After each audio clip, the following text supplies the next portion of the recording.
We're going to start off with some thoughts from Susan Shultz, who's from Ohio here and is our president of the American sheep industry. And then Ann Kreider is the Region 3. We are in Region 3 of ASI, American Sheep Industry. Ann Kreider is going to make a few comments. And then we got a short presentation from Barbie Casey, who was our attendee from Ohio to the Howard Wyman Sheep Industry Leadership School. So, Susan, you're on. How much fun.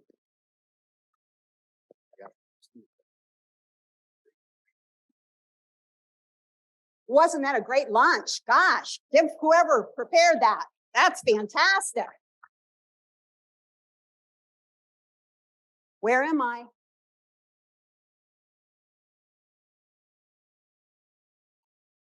So I've served as president of the American sheep industry. This will be my second year.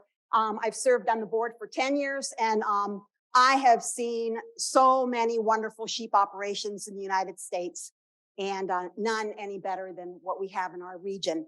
Ann Kreider is your regional director, and she's going to be talking a little bit, and we're going to keep this short because we know the time frame.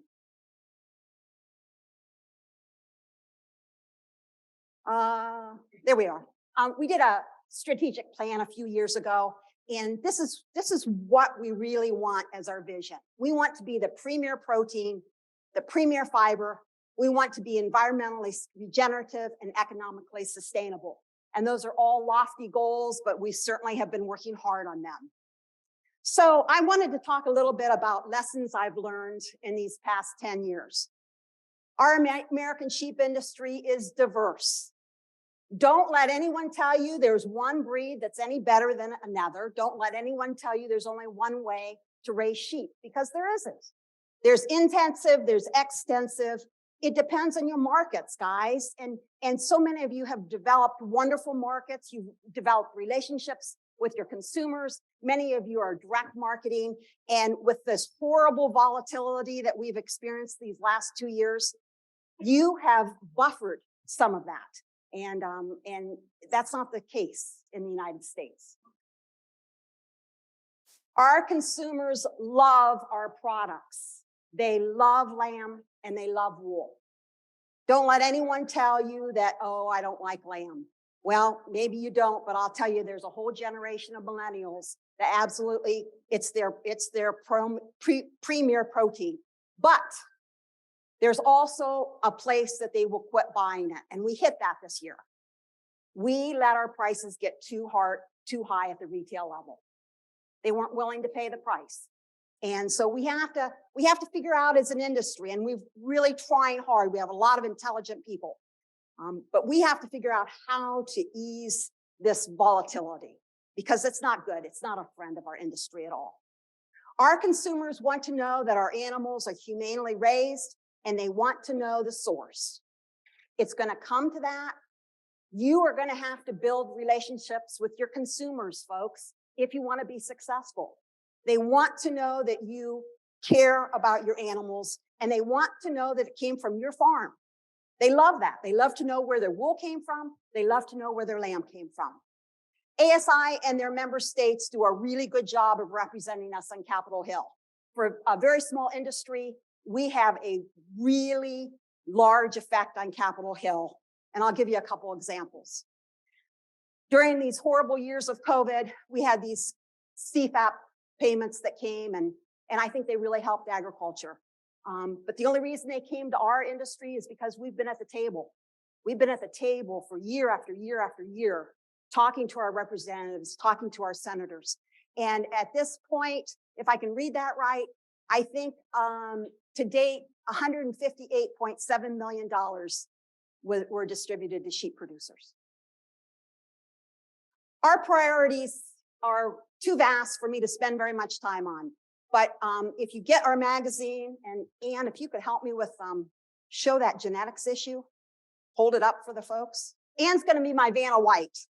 So every month you should be able to get the ASI Industry Magazine, and it talks about all of our priorities. But what I wanted to, we're working on targeted grazing, we're working on trade, we're working on immigration, We have a secure sheep and wool supply plan, and Ann will hold that up. It's back there in that table, that round table back there. If you're interested in learning more about that. We also have the American Wool Assurance Standards. I think there's a brochure there, Ann, that's back in the back table. I'm not going to go into details because of the time. We support our ARS stations, our sheep extension specialists. We've done a pilot project for IDs. And of course, we're collaborating with American Lamb Board. I think the relationships with American Lamb Board have never been better. And we're very proud of our cooperation. And the biggie, guys, is this is the year to renew the Farm Bill. So we have to be in Washington, D.C. and representing our industry. So during the COVID time period, we have what we call reverse trade missions, when people that are interested in wool come from other countries, and then we show them our American wool industry. Well, with COVID, they couldn't travel. So Ann is also the chair of the Wool Council. So this is brilliant. So if you'll pull out the little box on the inside, there's a little box on the inside. They made these boxes in Chinese and Turkish and all of the native languages of the people that would have come to the United States to see our wool. And they sent these boxes out. And there's a neat little folder that you open up, and it's a video of the American sheep industry. And so anyway, Ann's going to walk this around. And this was just a real hit with our potential buyers. And so I think this was money well spent. And this is the little video. You open it up, and it has these beautiful pictures of the sheep industry. Other lessons I've learned. ASI has a very limited budget. And we can't compare with the pork industry and the beef industry on what we're capable of doing. But we have excellent resources. Another lesson I've learned is that we have the neatest group of young scientists and researchers in my plus years. I'm not going to say how old I am, but Debbie Barnes knows how old I am. But this is probably the best group of researchers. Andrew Weaver, who's going to be your speaker this afternoon, is one of our brand new researchers and educators. And so we're very blessed with that. Our resources for any of you, regardless of what segment of our industry you're in. We have a great sheep care guide. Our sheep production handbook is based on science. You can just buy the flash drive now. You don't have to buy the big, heavy book. We have research update podcasts. There's a young man by the name of Jake Thorne that moderates them. Our Let's Grow series. Richard's been on several of those Let's Grow webinars. And the website, AmericanWool.org. If you go to the AmericanWool.org website, you'll find a series of films called Unrivaled. And they're beautifully made. And I highly recommend that you search that out. We're also on Facebook, social media. Our convention is going to be in Fort Worth this year. And finally, the lessons I've learned. Ohio is a great place to raise sheep. We have water. Do you know the number of places I've gone that don't have water, folks? And maybe we have too much water. But it's a great place to raise sheep. We have water, we have resources, we have feed, we have consumers, we have markets, we have our infrastructure, and we have the Ohio Sheep Improvement Association and the Ohio Checkoff Board. Many states, as Roger and I visit through the years, do not have that kind of structure. Ohio, you have to be so proud of yourselves. 175 people here today. This is one of the larger groups that I've spoken to.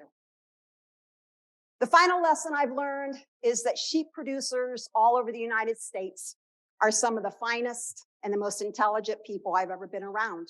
And we must learn from each other. We have Richard Earhart from Michigan here today. They put on a wonderful symposium. It's this first weekend of January. Get out, go and learn from others. Their national lamb feeders have a tour every summer that is just excellent. It's open to the world. There's just all sorts of opportunities to get out and learn from others. And we probably need to push ourselves because of being isolated during COVID.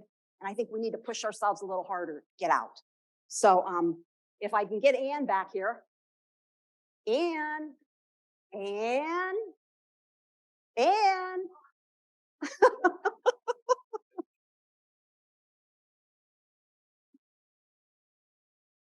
Thank you for letting me represent you at the national level. It's been a real journey the last 10 years, and I've been very honored.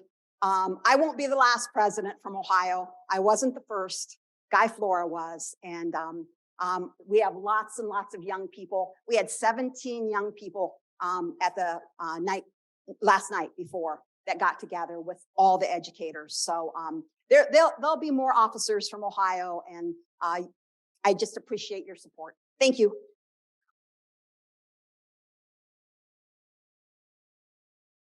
I'm going to be short and sweet. Ann Kreider, I'm from Central Illinois, and the wind blew me in yesterday, and I wish the wind direction would change so it could blow me back home later. But I totally enjoy coming here to see so many people. This is one of my larger states where people show up for their annual meeting, and it makes you feel good to see so many people that come out. And not everybody has white coming into their hair, like in some places I go to. There's all ages here, and I really like seeing that. That tells me there's a future in the sheep industry. I've been in charge of, well, I don't know if I'm in charge of, but I'm the head of the American Wool Council this year. And we've had a lot of things going on. But I just had a meeting the other day, and we had an update on our wool lab. And it's been a new venture because we didn't have a commercial wool lab to be able to compete in the world market. And this is what's helping us to do it. Last year was kind of like our pre-K or kindergarten year, but this year things are getting to be in full swing. And it sounds like they're going to be going full capacity and ready for everybody. If not, they're going to be in touch with you. And I'm sure a lot of people here don't use that unless they do oodles and gobs of wool. But there's still other wool labs around the country that'll be able to work with you. But we're real excited about this one because it makes our ASI, all the sheep in this country, more compatible on the international market. And that's what's kind of important today. I could talk for a lot longer, and Susan knows that. But if anybody has any questions, feel free to catch me in one of the breaks. Thank you.